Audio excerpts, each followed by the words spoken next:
নমস্কার। আজকের এই ভিডিওটা থাকছে সেই সকল প্রার্থীদের জন্য যারা পশ্চিমবঙ্গ স্বাস্থ্য দপ্তরে চাকরি খুঁজছেন। কারণ West Bengal health recruitment board প্রকাশ করেছে আবারও একটা নতুন চাকরির বিজ্ঞপ্তি, মেডিকেল টেকনোলজিস্ট গ্রেড 3 পদে। হ্যাঁ বন্ধুরা, স্টাফ নার্স গ্রেড 2 রিক্রুটমেন্টের পরেই কিন্তু প্রকাশিত হয়েছে মেডিকেল টেকনোলজিস্ট গ্রেড 3 পদের জন্য, যার কিন্তু অফিসিয়াল নোটিশ পশ্চিমবঙ্গ স্বাস্থ্য রিক্রুটমেন্ট বোর্ডের অফিসিয়াল সাইটে দেওয়া রয়েছে। আপনারা চাইলে সেখান থেকে ডাউনলোড করে নিতে পারেন। আজকে এই ভিডিওর মাধ্যমে আমি জানাবো মেডিকেল টেকনোলজিস্ট গ্রেড 3 পদে আপনাদের আবেদন করার জন্য কি কি যোগ্যতা থাকতে হবে, বয়সের সময়সীমা কি থাকছে, পাশাপাশি এখানে আবেদন মূল্য আপনাদের কত রাখা হয়েছে এবং কিভাবে আপনারা আবেদন করবেন। পাশাপাশি অনলাইন অ্যাপ্লিকেশন কবে থেকে শুরু হচ্ছে এবং অনলাইন অ্যাপ্লিকেশনের লাস্ট ডেট কি এবং কাদের ক্ষেত্রে ফি লাগছে, কাদের ক্ষেত্রে ফি লাগছে না, বিস্তারিত তথ্য এই ভিডিওটিতে আপনারা পেয়ে যাবেন। তো ভিডিওটি অবশ্যই মনোযোগ সহকারে দেখুন। ভিডিওটিতে আমরা সমস্ত তথ্যগুলো দিয়েছি। তো অন স্ক্রিনে আপনারা দেখতেই পাচ্ছেন ওয়েস্ট বেঙ্গল হেলথ রিক্রুটমেন্ট বোর্ডের আমি সেই নোটিফিকেশনটি ওপেন করে নিয়েছি, যার কিন্তু অ্যাডভার্টাইজমেন্ট নাম্বার আপনারা এখান থেকে দেখতে পাচ্ছেন। এবং পাশাপাশি এই নোটিফিকেশনটা 16/10/2025-এ পাবলিশ করা হয়েছে। রিক্রুটমেন্ট ফর মেডিকেল টেকনোলজিস্ট ওটি অর্থাৎ অপারেশন থিয়েটার, পিএনও, সিসি এবং অডিওমেট্রি গ্রেড 3 অর্থাৎ এই সমস্ত পদের জন্য কিন্তু এখানে রিক্রুটমেন্ট হচ্ছে। এবং পাশাপাশি এখানে কিন্তু অনলাইন অ্যাপ্লিকেশন আপনাদের করার জন্য এই যে ওয়েবসাইট অর্থাৎ হেলথ রিক্রুটমেন্ট বোর্ডের যে অফিসিয়াল ওয়েবসাইট, সেখান থেকে কিন্তু আপনারা আবেদন করতে পারবেন। এবং আবেদন আপনাদের 17/10/2025 থেকে শুরু হয়ে গেছে এবং যেটা চলবে 28/11/2025 পর্যন্ত বিকাল 2টা পর্যন্ত সময়সীমা রাখা হয়েছে। এবং পরবর্তীতে 1/12/2025 থেকে 3/12/2025 পর্যন্ত আপনারা সময় পাবেন যদি আপনাদের অ্যাপ্লিকেশনটি কোনো রকম ভুল ভ্রান্তি থাকে, অর্থাৎ অ্যাপ্লিকেশনটি পরবর্তীতে এডিট করারও কিন্তু আপনারা এখানে সময় পাচ্ছেন। এবং পরবর্তীতে আমরা যদি এখানকার যোগ্যতা নিয়ে কথা বলি, তো এখানে আপনাদের দুই রকম যোগ্যতার প্রয়োজন হচ্ছে। প্রথমত এখানে আপনাদের অ্যাপ্লাই করার জন্য আপনাদের এইচএস পাস আউট থাকতে হবে, যেটা ফিজিক্স, কেমিস্ট্রি এবং বায়োলজির সঙ্গে থাকতে হবে।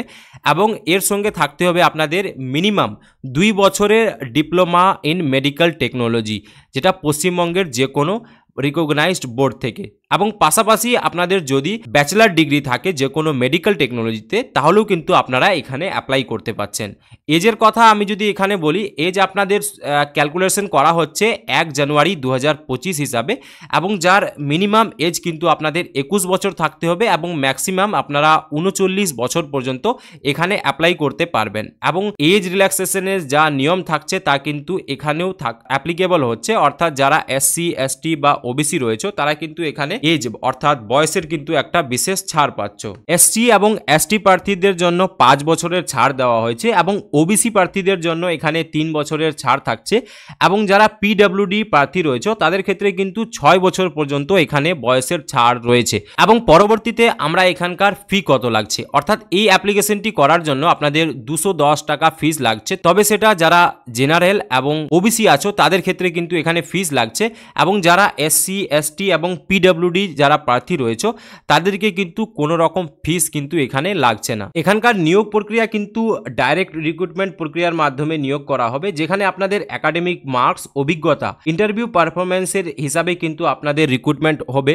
তবে যদি বোর্ড চায় সেক্ষেত্রে কিন্তু আপনাদের কম্পিউটার বেসড এক্সামিনেশন অর্থাৎ সিবিটি এক্সামিনেশন নিতে পারে।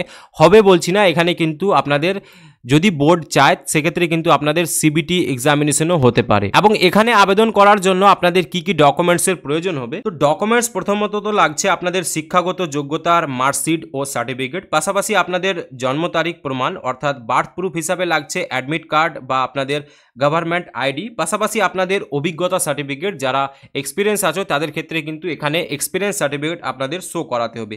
পাশাপাশি লাগছে যারা কাস্ট সার্টিফিকেট রয়েছে তাদের ক্ষেত্রে কিন্তু কাস্ট সার্টিফিকেটটিও আপনাদের এখানে শো করাতে হবে। পাশাপাশি আপনাদের পাসপোর্ট সাইজের রঙিন ফটোর কিন্তু এখানে প্রয়োজন হচ্ছে।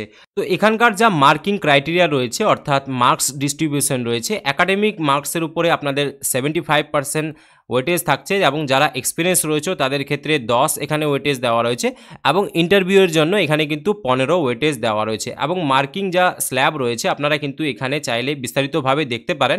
আমি কিন্তু বিস্তারিত সেগুলো আলোচনা করছি না, আপনারা এগুলো স্ক্রিনশট নিয়ে নিলে খুব সহজেই কিন্তু বুঝতে পারবেন কিভাবে মার্কিং ক্রাইটেরিয়াটা এখানে হচ্ছে, যার জন্য এখানে কিন্তু আপনাদের 28,900 টাকা বেসিক পে এবং পাশাপাশি সরকারি যে সমস্ত ভাতা আছে সেগুলোর আপনারা সুবিধা পাচ্ছেন। মোট শূন্য পদ এখানে রাখা হয়েছে আপনাদের 46টি। এখানে কিন্তু পুরুষ এবং মহিলা উভয়ই আবেদন করতে পাচ্ছেন। তো আশা করছি আজকের এই শর্ট সময়ের মধ্যে আপনাদের সমস্ত তথ্যগুলো দিতে পেরেছি। যদি ভিডিওটি ভালো লাগে তাহলে ভিডিওটিকে অবশ্যই লাইক করবেন এবং এইরকম নিত্য নতুন ভিডিও পাওয়ার জন্য আমাদের চ্যানেলটিকে অবশ্যই সাবস্ক্রাইব করে পাশে থাকবেন। দেখা করছি পরবর্তী কোনো নতুন ভিডিওতে নতুন কোনো টপিকের সাথে। ততক্ষণের জন্য জয় হিন্দ, বন্দে মাতরম।